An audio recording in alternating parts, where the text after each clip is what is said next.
Hello friends, जय जगन्नाथ। मु आशा करुच्ची आपण माने समस्ते भलरे थिबे। आज मु महाशिवरात्रि रे सागु मिक्स फ्रूट्स बनेची। आपण माने मध्य एमती बनै परिबे।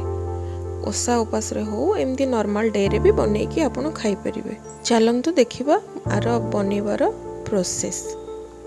प्रथमे 2-4 घंटा पूर्वरु सागु आउ चिया सीड कि नले बासिल सीड्स को बतुरै नेबे। देन सागु भिजी गला परे आपण माने फ्रूट्स आपण पाखरे जहा थिबो ताको काटी नेबे। जहा भी अछि आपण पाखरे सेओ, कदली, नडिया, अंगूर मो पाखरे एई सब थिला। डालिंबो जोटा कि मु काटी नेछि। नडिया को कोरी गोटे साइड रे रखि देबे। आ सब फ्रूट्स को काटी की रखि देबे। आ छोटो जगह रे गोटे दही नै जिबे आपणको हिसाब रे आपण जति कि दही पकेबा को चाहिबे। आउ मिश्री को गुंड करिकी नहीं जिबे।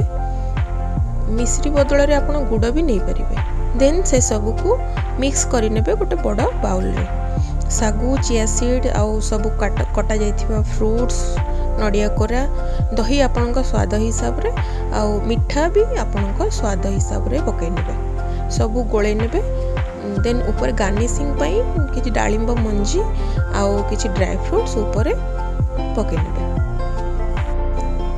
देन सब मिक्स कर नेबे। देन सर्व करिवे।